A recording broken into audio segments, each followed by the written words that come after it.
thank you for joining us. Let me You begin. bet. Let me begin by asking how you're doing in all this, and in particular, how what the situation in California is like.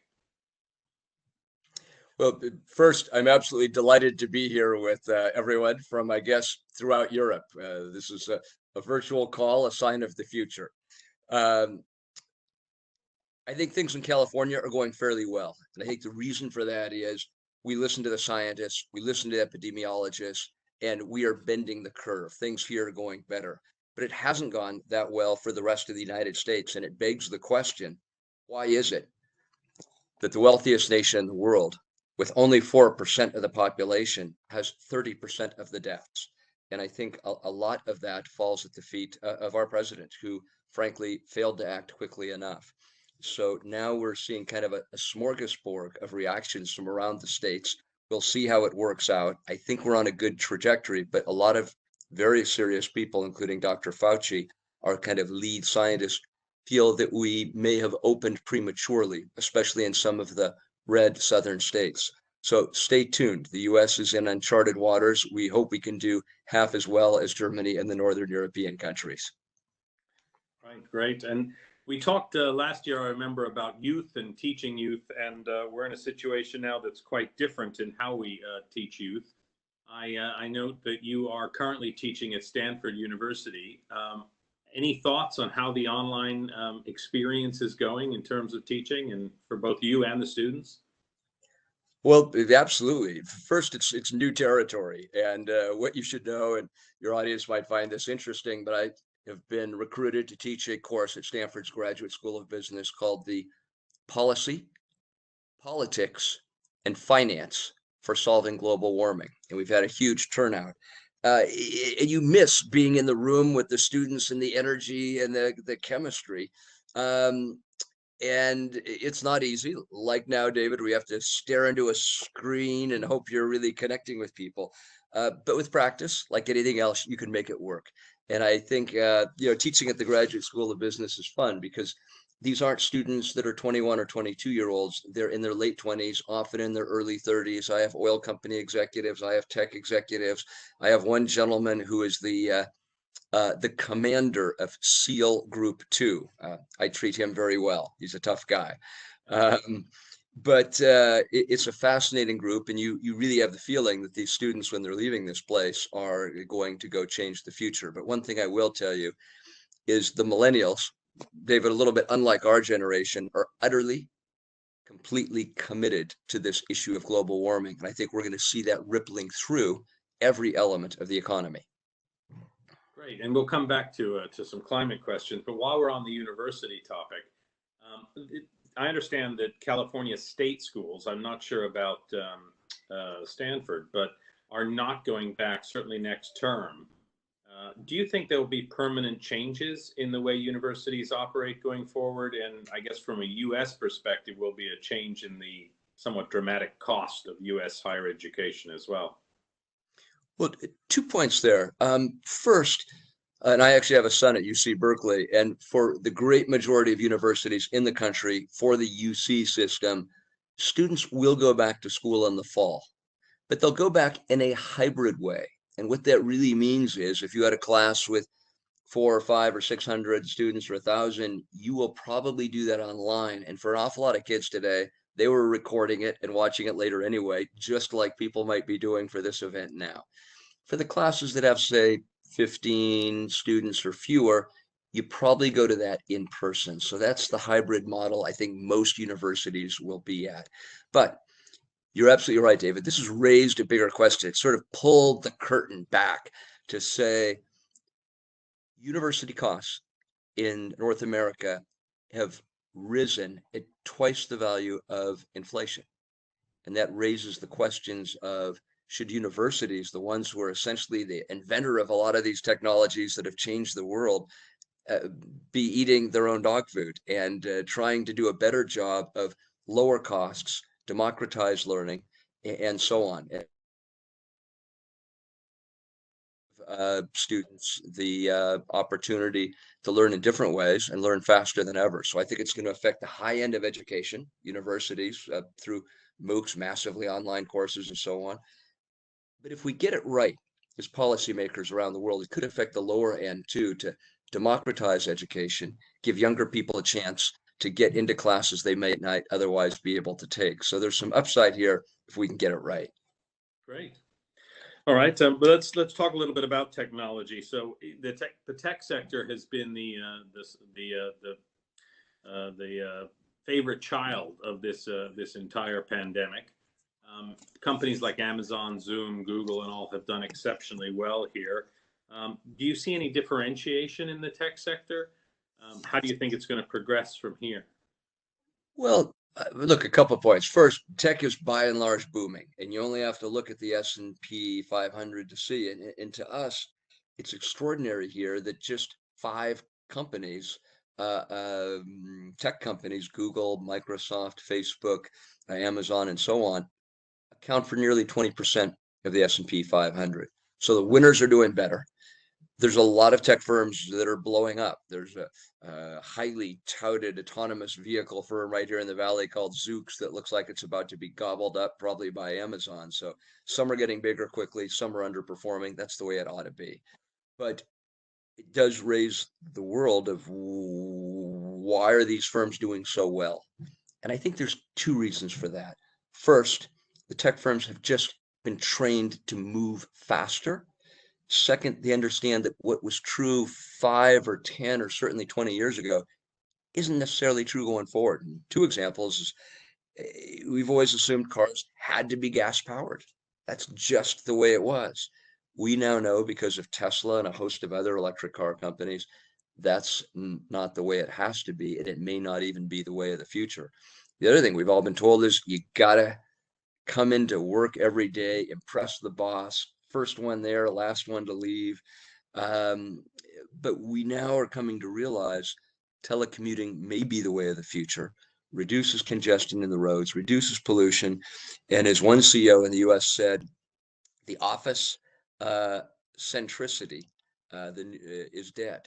This whole notion that the office must be the center of everything is going away. So we'll see what evolves next. WeWork may not be the answer people thought it was, but we'll be ginning up some new things here in Silicon Valley. Right. Yeah, I think that's definitely the case. I mean, we see it well everywhere, and we see it in our own business. Of course, being able to work remotely definitely changes people's perspective on what they need to do when they're in the office and why being there. Can is it possible to generalize on the tech side about companies that are getting it right and companies that are getting it wrong? What are what is causing the ones that are getting it wrong to blow up, or is tech just going to rise? All the boats are going to rise in this environment because people don't understand the paradigm well enough to know which ones are going to work and which ones aren't. Oh, look, I'm incredibly proud of literally being from Silicon Valley. Dave, I think I shared with you once, I'm one of the rare people who grew up here. When I was a kid in Silicon Valley, there was nothing here but fruit trees, Stanford University, and Hewlett Packard, and that was it. My dad worked for a beer company, so I've had a front row seat to see this. I think Silicon Valley and technology companies in general are going to continue to dictate and define the future. But there will be many, many losses and errors and people that just don't move quickly enough. And some of that comes from raw hubris, think Elon Musk. Some of it comes from what I call the paradox of success. And I think Microsoft, being a great example, did everything right for so long under Bill Gates' leadership that it got a little bit complacent. I saw Toyota, which to us, and it irks Americans no end, that Toyota has become the largest auto company in the world, but I think they became complacent. They decided the hybrid vehicle was the end all be all, and now the EV makers are starting to get more traction. So I think the punchline is you can never be complacent. The ones that do will be passed by. There's a famous book in Silicon Valley written by Andy Grove, one of the early presidents of Intel, who said, only the paranoid survive. And I think a lot of us live by that. Can we pick up on that? Because some of these companies like Amazon and Facebook and Google, they are so large and so global and so dominant. Um, is it the case that the global companies of that size are the ones that are really going to succeed now, or is there room for local technology to take over in some respect? And I mean, there's certainly the odd unicorn that pops up and stuff, but how do you see the global local balance going? So, that's a tough one. And there are always advantages to being big and sheer dollars and market force and R&D. But I think increasingly we live in a world where it's about speed. It's about making smart bets and doing it quickly. And if you become too beholden to the old way of doing things, you are likely to get passed by. So, there's a joke here. For most of the world, Google is a titan. They're doing everything right. They're one of the three biggest companies in the world. But locally, people walk around saying, Google hasn't innovated anything internally for years. They just buy stuff. They've lost the ability to innovate internally. Maybe that's true, maybe that's not, but it is true. Big companies have a harder time innovating. It's hard to get things approved and so on and so on. So I think there's always room for new small players to take on the big guys. And look, I invested in Tesla when they had 29 people, and everybody said you have zero chance in the world with an R&D budget in the hundreds of thousands to compete with General Motors and Daimler and Volkswagen. But that Elon Musk fellow, he did okay. Yeah, I'll come back to that. I'll come back to Tesla if I may when we get on a little later. But just one more question on the tech stuff. So prior to COVID, I think it's fair to say there was definitely this feeling that tech giants were firmly in government crosshairs, whether the U.S., Europe, etc.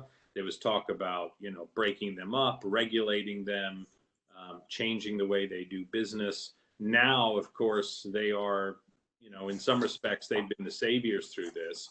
Is that likely to decrease that risk to them, or is that a challenge they ultimately are going to have to face?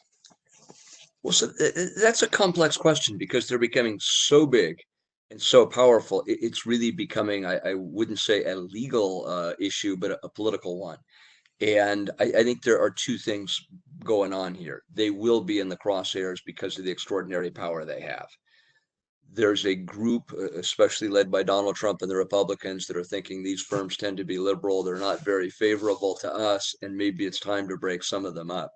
And there's been a fairly direct battle between President Trump and Jeff Bezos of Amazon. So that will be one of the interesting battles for everybody in the world to watch.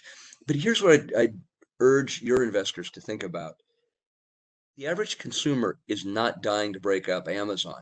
They love Amazon. It's hard to beat low prices delivered to your door in a day. I mean, that is a great epiphany. That's a great step forward.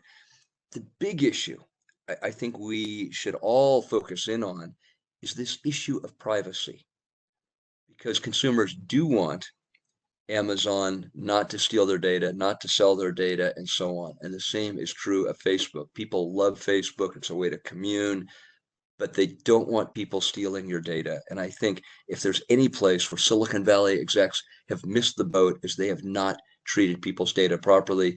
We actually think in Europe that, or in America, or Silicon Valley, that you've gotten it right in Europe with GDPR. We think that is the way of the future. And this privacy issue is really the big one for me. And our firms in Silicon Valley need to get a lot better at that one in a hurry. Absolutely. Maybe we pause there. Martin, are there any questions from any of the participants that while we're on the tech area before we move on to something else? Yeah, there is just one question that came in, Steve, on Elon Musk and how is it? I mean, people read a lot of stories about him. You know him personally. How is it to work with him? What kind of a guy is he? Good God, and this is being recorded. So look, this is a special private GAM event. I will give you the real scoop here. First, I have known Elon for 25 years. So I knew him Zip2 right back to the beginning that he started with his brother Kimball. I used to be a senior vice president at eBay. and I ran marketing, business development, international, and M&A. So in that role, we began the negotiations to acquire PayPal. So I actually helped make Elon Musk the very wealthy man he is today that gave him the money to build Tesla. So I've known this guy for a while. Elon recruited me when I was the controller and chief financial officer for the state of California to serve on his board and specifically to chair his audit committee. That meant all serious complaints, problems, issues landed up on my desk that I would have to go talk to him about. And I would say Elon is a tale of two cities. On the one hand, I truly think he is the Thomas Edison or Steve Jobs of our time. He is also a huge challenge to deal with. He is irascible, temperamental, loud, somewhat out of control, and just a handful. But so was Steve Jobs, and so are a lot of people who changed the world. But it is not easy to deal with him. Some days he is ebulliently happy. Some days he is a furious screamer, and it's hard to know what you're going to get. And that raises an interesting challenge for the board of how do you harness these creative juices and this extraordinary drive? Because the guy has now built 3 transformative companies, but make sure he sort of keeps it in the fairway, we say. And the big issue is if he focuses on the company and the future of the auto industry, I think he's as good as there is. What he needs to do is avoid fights with the governor of California, the SEC, and government regulatory bodies, because ultimately they win.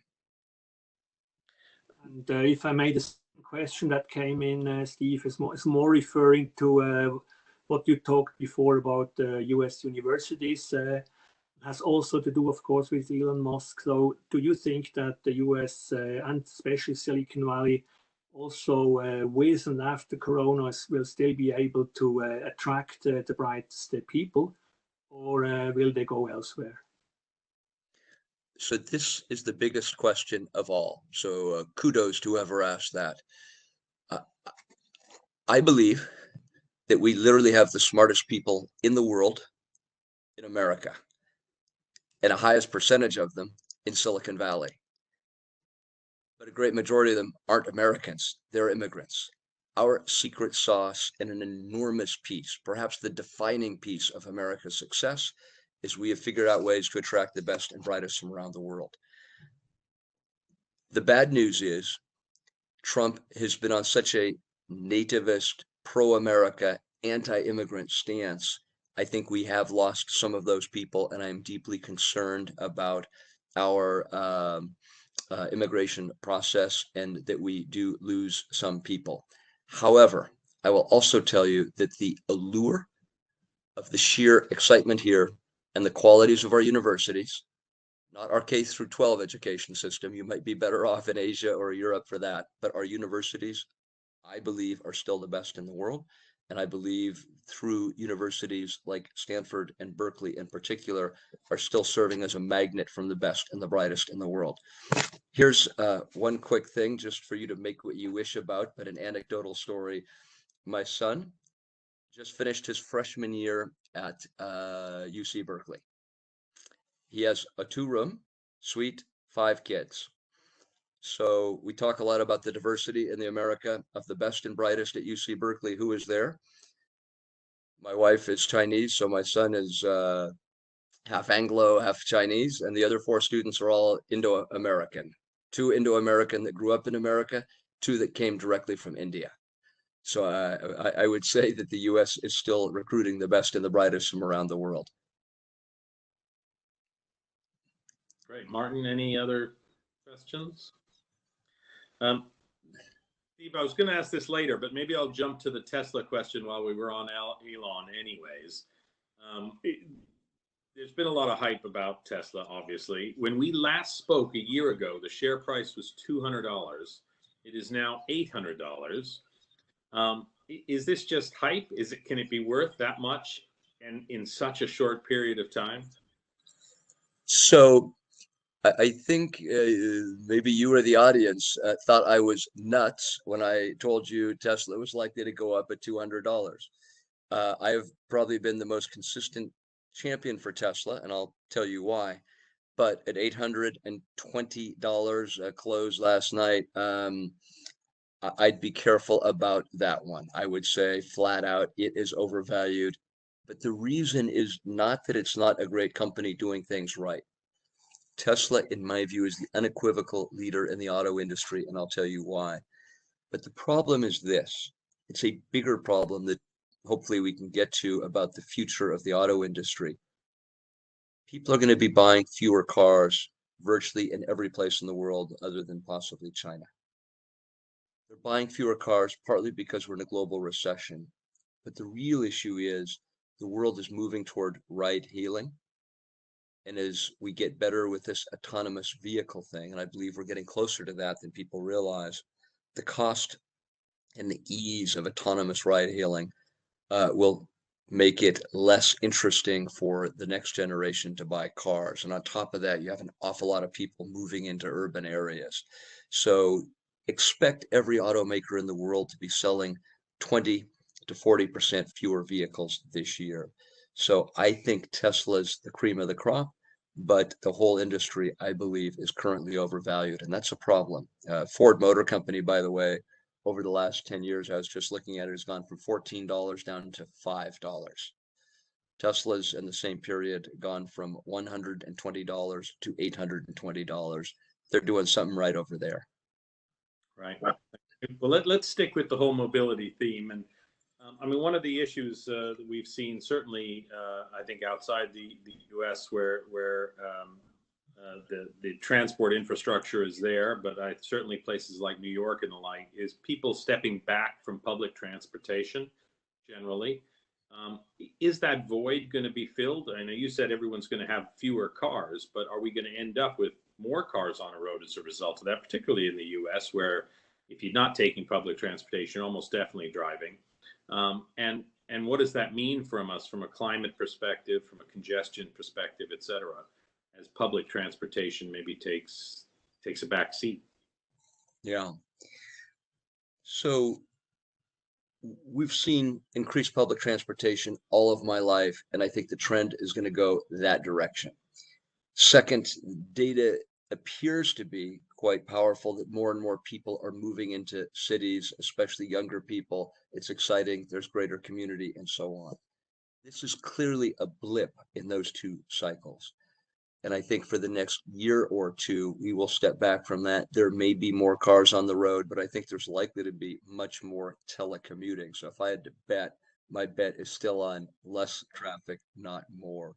But long term, you just have to ask yourself, I think there's going to be a cure to the coronavirus, whether it's in 12 months or 15 months or 2 years.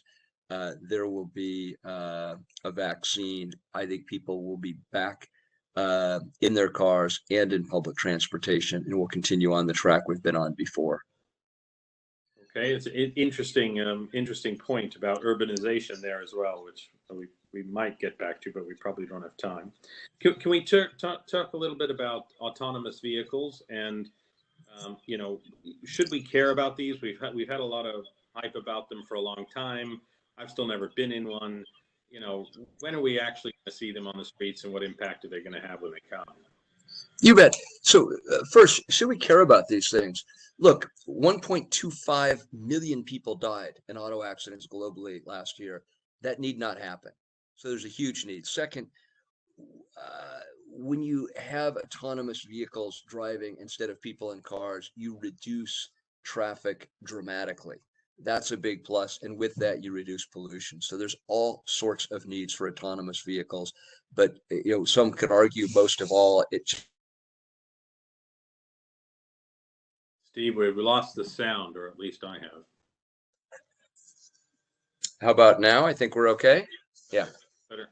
So you're going to see autonomous vehicles. So what's happened here on the trend line? And for my entire life, autonomous vehicles was in the realm of science fiction. And about 7 or 8 years ago, there was all of this hype. Google came out and we actually saw them on Silicon Valley, autonomous vehicles on the freeway. But these things were technological marvels. They cost $1 million a unit. They obviously weren't ready for prime time. So we went from This is science fiction. It's not going to happen in my lifetime. It's kind of akin to the Jetsons, if you remember that. Then it went to, oh my gosh, Silicon Valley has solved it all. They're going to be here before you know it. And the fact is, both of those end cases were not true. Here's what is true. The software to guide and operate autonomous vehicles is largely here today. The missing part are what are called the eyes. You need a series of cameras and something called LiDAR, which is basically a fancy word for laser guided radar, if you will. And what you need are LiDAR units that can see in the rain, snow, fog, a minimum of 250 meters, because when you're driving at 50 or 60 miles an hour, 100 kilometers an hour, you need to have this. Volvo made a historic announcement just 2 weeks ago saying they will be putting LiDAR in every car starting in 2022. And these are the people who invented the seatbelt, were the first ones to put airbags in, their whole brand of safety, and they've said it's ready to go. We know a bit about this because they're using one of our companies. And the reason it's all happening now is they've taken the cost down from 25,000 a unit, which is a non-starter to add that much cost to a vehicle, to sub $1,000 a unit. That is transforming everything. Take a look at that on Google and you will see, but I think Volvo may have just upped the ante for the global automakers. Stay tuned on that one. I think, to give you a hard-nosed prediction, you will start seeing a lot of autonomous vehicles on the road in about 9 or 10 years, and you'll see the first ones within 4 or 5. Right. Okay. Well, I look forward to that. I still haven't, like I said, I haven't been in one yet, but I do look forward. There are all sorts of questions. But by the way, the other fascinating thing there, a lot of people say, oh my God, I sure wouldn't want to get in a car without a steering wheel. But the good news is for all of these cars, including the Tesla I drive today, all of the driver data is captured. If there's ever an accident, you know exactly what happens. And the moment, and this will all be public data, we can show that autonomous vehicles are safer than vehicles driven by human beings, which I think is going to happen like that, then legislators are going to have a lot of pressure on them to say, good God, if these things without people driving are safer than the ones with people driving, how much longer do we let people drive? And that will be one of the issues to contend with. There is a risk that they will be held to a higher standard, though, of course, because undoubtedly getting killed by a higher standard. Killed by a machine is another, I think. You could just hear the calls. No one's, especially the Americans, my God, in the red states, no one's taking my car keys away. But as the autonomous vehicles become 10% safer, you probably still have to let people drive. What if they become 50% safer? You can see the progression. Interesting thing to think about. It'll be fascinating to watch unfold. So with autonomous and electric vehicles, the obvious question then turns to climate and energy in general. There's been a transition going on to solar and wind away from fossil fuels. It's slower than everybody, I think, would possibly like. But do you think the low price of oil at the moment will hinder that motion, reverse it, stop it? What's your view on how the energy costs interplay? So everybody says, oh my gosh, with lower gasoline prices, no one's going to go electric. But the fact is, electric vehicles are still more popular than ever and increasing all the time. And there are two factors here going on. First, let me just say flat out, electric vehicles are better. Tesla, for example, 5-seater family car, faster than any Porsche, safest car ever tested by the National Highway Transportation Associated, gets the equivalent of 97 miles per gallon. For the Model 3, it's 123 miles per gallon, and the things virtually never break. So this is a tough equation to beat. Now, when gas is cheaper, that may delay things for a bit, but what people forget is the cost of lithium-ion batteries, which is the major driver of the cost of electric vehicles, is down 90% over the last decade, and it's still going down.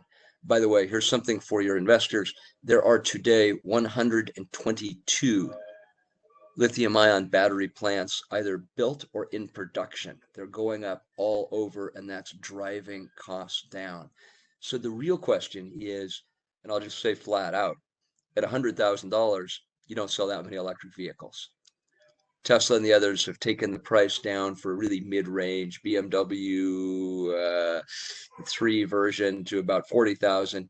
That's created a real tick up globally in the sale of electric vehicles. But what's coming next is a chapter that I think may be won by Volkswagen when they bring their next AD, I think 3 and 4 out. Those cars will be priced in the mid-20s, and when that happens, I think the whole world will be shifting over to EVs faster than people have anticipated. And by the way, this creates a global era for the utilities because we're starting to move towards the electrification of everything.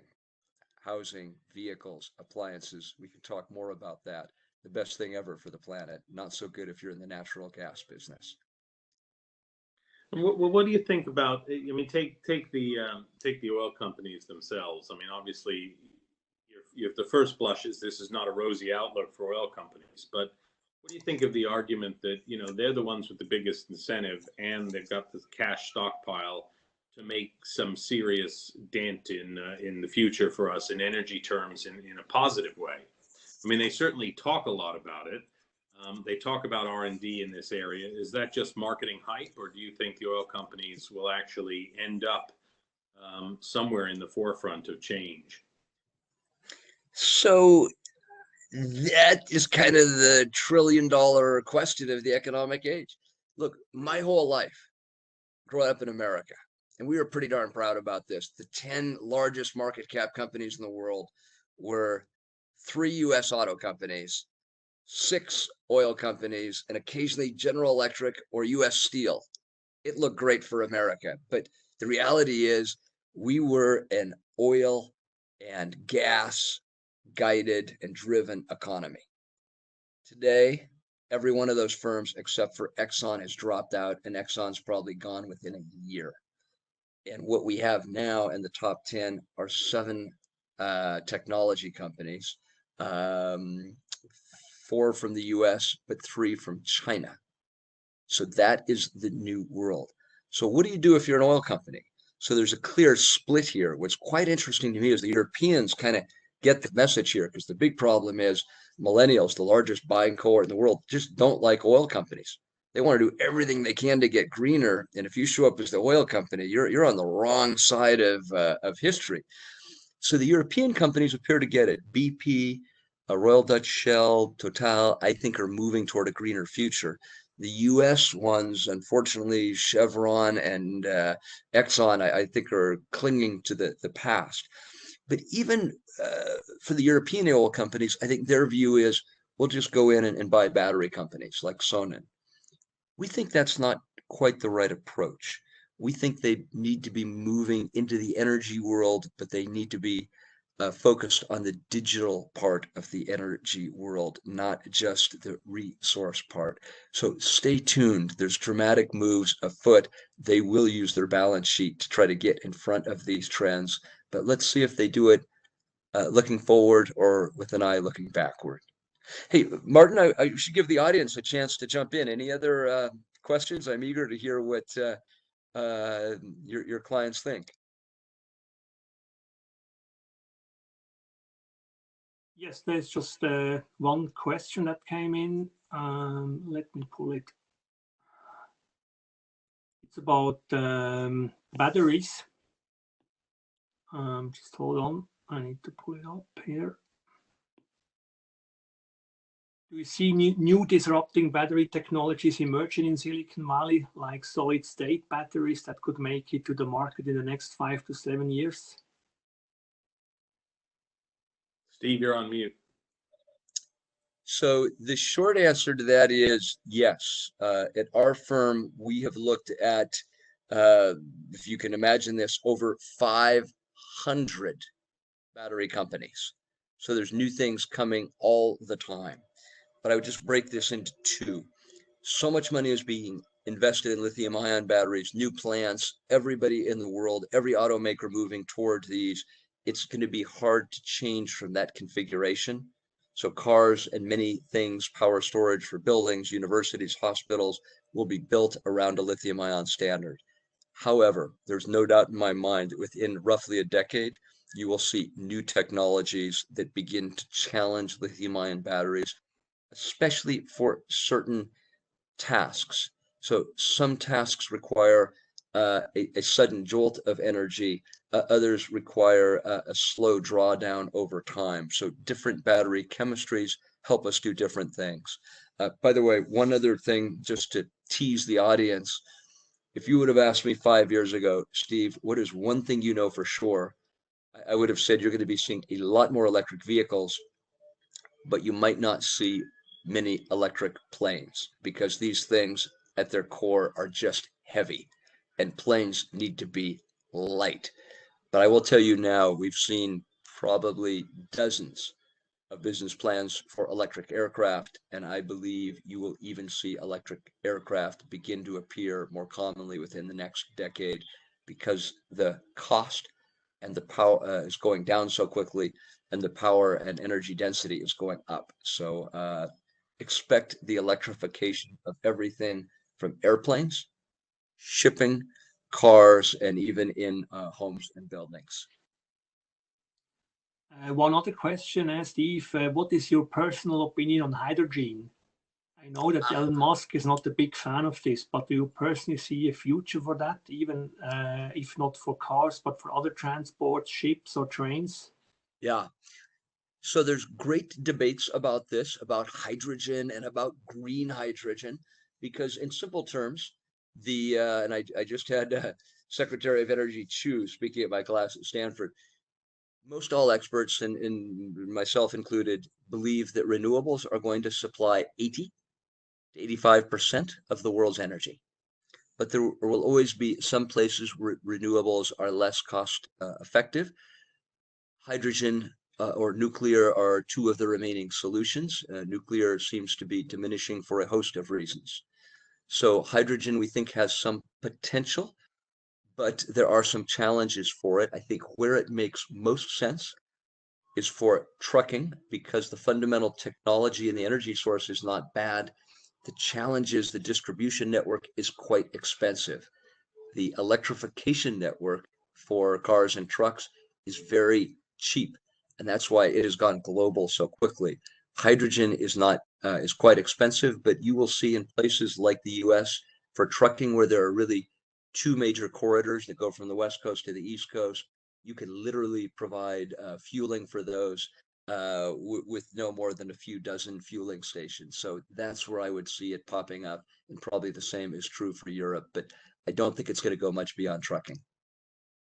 Steve, we have an extremely engaged audience. Two more questions, short ones. When do you think you will see automated trucks on motorways? And with regards to the development on the battery side, does Moore's law also apply to that? So let me take the last question first. I actually knew Gordon Moore. He was one of the nicest human beings ever, and just an extraordinary person. I don't know if Moore's law will continue to apply there over time, but I do believe the cost of batteries will go down for the near future, and it will change everything. Very quietly, today, virtually every automaker in the world is moving all electric. Again, with Tesla, with Toyota probably being one of the last to move that direction. And then second, you asked about battery costs going down and Automated trucks. Automated trucks. So look, automated trucks are likely to come before automated cars. It is easier to have autonomous trucks because they drive primarily from point A to point B on freeways without as many obstructions as you would have, or complications driving in a city. So we believe there are 3 or 4 leaders in the autonomous trucking space already, like TuSimple from China, This area is coming. I think you will start to see these literally within 3 to 5 years. We've looked at over a dozen of them. We chose not to invest there because it is extraordinarily capital intense, but there is a big payoff for the firms who get it right. So expect to see that by 2025 at the latest. Martin, you're on mute.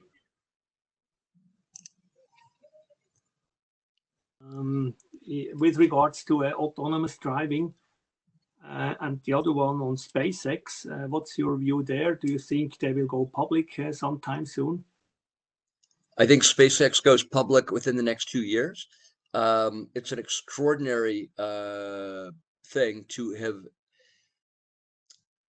We always talk in Silicon Valley, where can the little guys play? How can you challenge the big guys? And if there was any place that everybody would have said is, look, you can do a lot of cool things in Silicon Valley, but you're not going to challenge NASA because no one can build rockets in their back garage.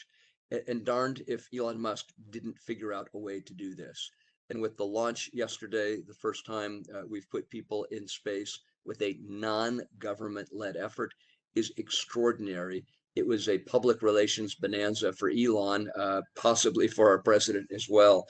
I expect SpaceX to have a rather large IPO. I think it'll happen in the next 2 years, but it's a bumpy business because if you ever have a spacecraft explode, I think it goes without saying, but that's not good for the share price. But assuming they can continue to do successful launches, I would expect a big IPO with SpaceX.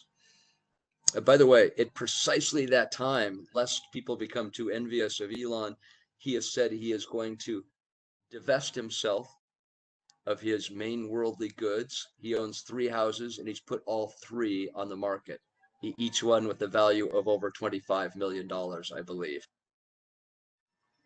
So you might be able to pick one up on the cheap. Shall we move on to talk a little bit about geopolitics? Absolutely. Great. So obviously, I think the coronavirus has impacted what were already fault lines in geopolitics. How do you see them progressing from here? We see, and I know you have links to China, obviously, will we see a further rise of China? And with the move to isolation in the US, how do you see the balance of power evolving over time? Well, look, for the rest of our lives, I think we're going to see the rise of China. I think the country has invested in infrastructure. They've doubled down on education, and they're becoming as capitalist, if not more capitalist than the United States. So I think they're doing a lot of the right things. The thing that I think should worry everybody is historically, anytime the leader of a country has declared himself emperor for life, as Xi Jinping has just done, that usually does not end well for that country or the neighbors or the world. So I do have my concerns. And I think what's happening right now in Hong Kong is a miscalculation by the Chinese government, because at precisely the point in time they're trying to be accepted as a global leader that you can do business with and trust and count on. They're essentially reneging on the 2 systems, 1 nation pledge. And I don't think the people in Hong Kong are going to roll over. And, I think a lot of us remember Tiananmen Square, and that kind of got swept under the carpet because hundreds were literally shot in cold blood in the center of Beijing, and not many people knew about it. In Hong Kong, every demonstration, every shooting and so on is now covered and up on YouTube. So it's going to be a very tricky one for the Chinese. But having said that, I don't think being an American, we're in a very good position to be giving anybody advice on how to run their country until we fix up things at home first. Well, let's turn to that actually. How we've seen, well, it's certainly been publicized outside of the US, the interaction between the federal government managing the crisis and single states managing the crisis. How what's your read on how both have managed it, and are there permanent lessons or changes that will result in federal versus state interaction as a result of that? Yeah, look, this is a fascinating one, and I'm sure Europeans are just scratching their head on this. Um, let's just get to the facts first. There's no doubt as to what you should do. What you need to do is hunker down, stay at home, not go to work, social distance, wear a mask, all the things that have made Germany and the Scandinavian countries successful in their handling of this. We know that. You must listen to the doctors and the epidemiologists. And by the way, in Northern California, where I live, that is exactly what we have done, and we're getting better. The challenge is, because of our unique history as America, we've had this anti-federal government thread, and we have a lot of what people call red states, and they want to go their own way and talk about liberty and be independent and free. And look, I'm all in favor of being independent and free unless you're carrying the coronavirus. And I think Trump is really playing a high risk move by trying to be the champion of the liberty movement, telling people we need to open churches, go out and play, hit the beach. And I think there's going to be a serious spike up or second wave in the US. And I think it's going to focus in those places where they have opened up too soon. And there's no other reason for it than the science tells us that's not a smart thing to do. And what about the U.S. presidential election? Maybe as a final question, if I can put it to you, how do you think it'll turn out? And Well, look, I have a bias. I'm a Democrat, and I've held office in the past. But here's what I would say for those watching from abroad, trying to figure out what on earth is going on in the U.S. Trump ran for office with a simple narrative, and that is, I'm a successful business guy. I know how to get things done. You may not like everything I say, but I'm going to manage the economy well. And for the first 2.5, 3 years of his term, the market was up, unemployment was down. And for all the crazy things he said and did, people kind of, as long as the market was okay and they had a job, were okay.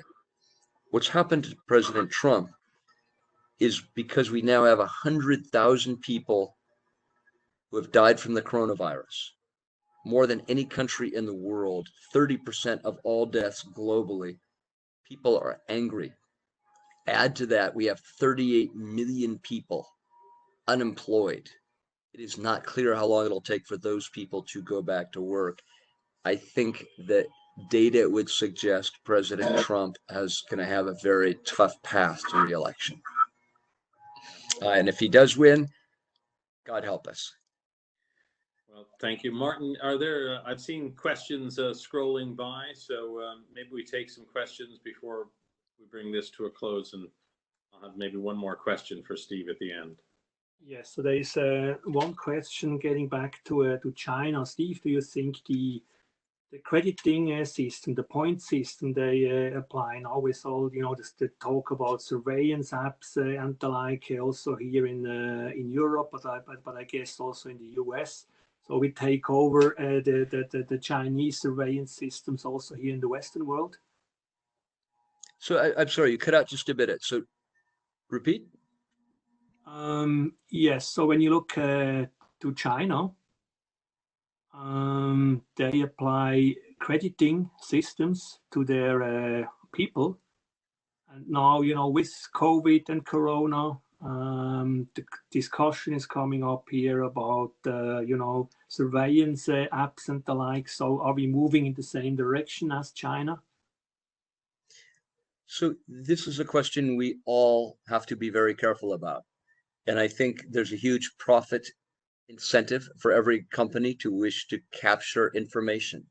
Information is data is the coin of the realm. They talk about it being the oil of this century. And so every company, Chinese and otherwise, has an incentive to capture it.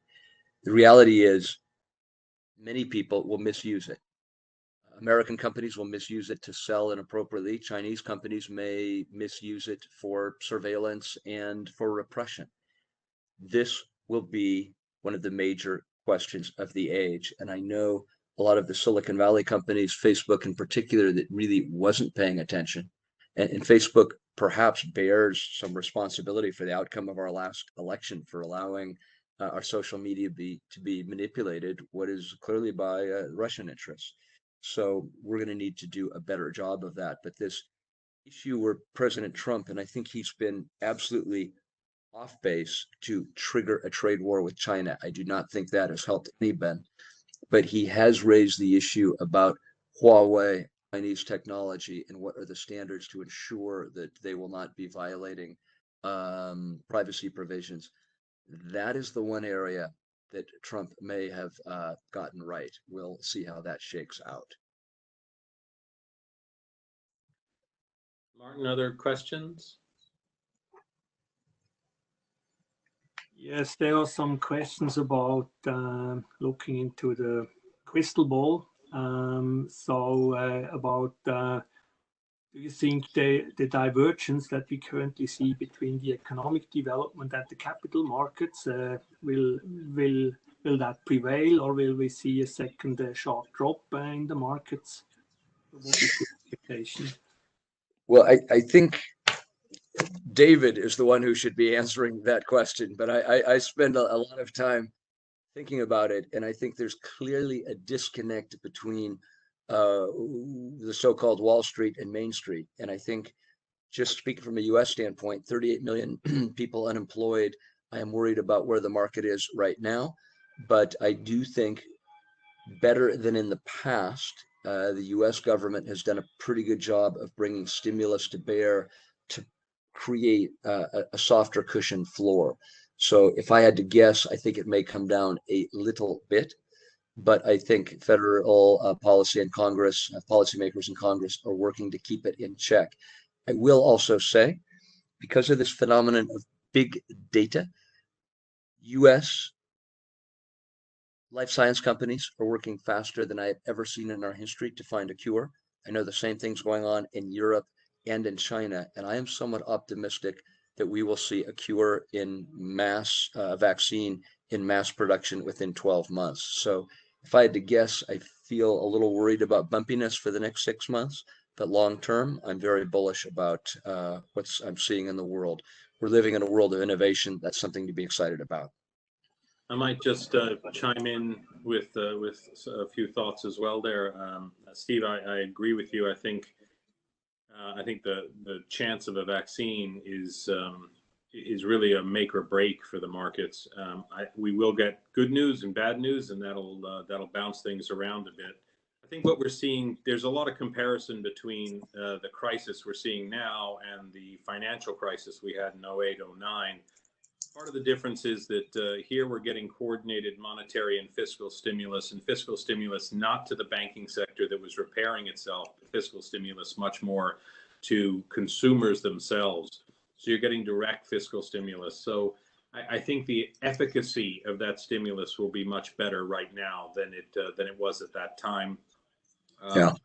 I do agree, though, entirely. You've got a lot of people unemployed, not furloughed, and in many countries in Europe, for example, have furloughed the employees so they can bring them back, which I think is a sensible way to do things. In the US, with the level of unemployment, I think there will be some reluctance to re-engage people. So you might, I think in the near term, you get a sort of V-shaped recovery, because as things open up, you'll get pent-up demand. The news will be good. Stores will be opening. Sales off a low base quarter on quarter are going to look very good. But I think the reality of how long it's going to take to get people back to work may put a sort of slow process in the background in terms of recovery before we hit the highs again. That said, I would say all bets are off if we get a significant second wave, with the governments already overstretched, is going to lead to a very challenging economic environment. And that's a scenario in which you could get a significant drop in asset markets. Yeah, I agree with every word David just said. Absolutely. Martin, any other questions? No? Well, let me Steve, this has been a great discussion as ever. So thank you. We started out asking, has the world changed forever, or are we simply accelerating existing trends? And I think you've certainly highlighted that electric cars are something we should be looking out for, and that will definitely become a part of our future. But if I can ask you as final thoughts, can you suggest 2 or 3 things you think will be of lasting benefit as a result of this crisis? So what are the silver linings we're going to get out of this? Yeah, so look, we're looking into the crystal ball here, and one thing that is just clearer than ever is literally for most of my life, people just didn't think much about the environment, and I think now there is just a massive change in virtually every country in the world globally, and I think there's a real commitment to deal with the global warming issue, and I think this whole coronavirus has exacerbated that. But I think there's something else, and it's broader, and I think about it a lot. But my whole life, in school and your parents and so on, the mantra we were raised with is, if it ain't broke, don't fix it. Things just don't change that much. Stick with what works. And there's a new mantra now, and I think Steve Jobs may have said it best when he said, if you are not busy cannibalizing your company now, someone else is going to be doing it to you. And I think it's an edgy thing to say. It sort of keeps you worried about it. But the fact is, and I've talked about this a few times, there's the paradox of number one. And whether it's US as a superpower, Toyota as a global car leader, maybe Stanford or Harvard as great universities, if you rest on your laurels too much, someone blows by you. And I think the entrepreneurs of today feel more empowered than ever to say, you know what, maybe I can be that next Elon Musk who takes on NASA and wins, or the global auto industry. And I hope we have more Elon Musks and entrepreneurs out there. And as I like to joke, who cares if America's best entrepreneur turns out to be a South African? We're taking credit for it anyway. Thanks, Steve. Martin, I think we've had a good discussion. Is there anything you want to conclude with? Thank you all for participating, obviously. Yes, so really thank you very, very much, both David and Steve. And of course, the 2 things I mostly would like to do right now is an ovation and raise a glass on you and with you. But obviously, we can't do that. But still, thank you. It was really an insightful discussion. It was interactive and it was great fun. So thanks a lot. And before we close off, I would like just to make the audience aware that we continue in this series of online events with the next event planned for Wednesday, June 3. So next week on Wednesday, again, 5 p.m. CET. And at that time, Robert Ruttmann from Redesigning Financial Services will moderate the panel on sustainable investing after Corona. What changes, what remains the same, and we will have panelists from different asset management companies, so seasoned investment professionals, talking about investment strategies, ESG, and the like. So very much looking forward to having you again next week then. And have a great evening, everybody. Great morning to you, Steve. I know it's early in California. And again, thanks everybody for joining today. Thank you. Thank you for inviting us into the homes of your clients. Thank you so much. I hope people enjoyed it.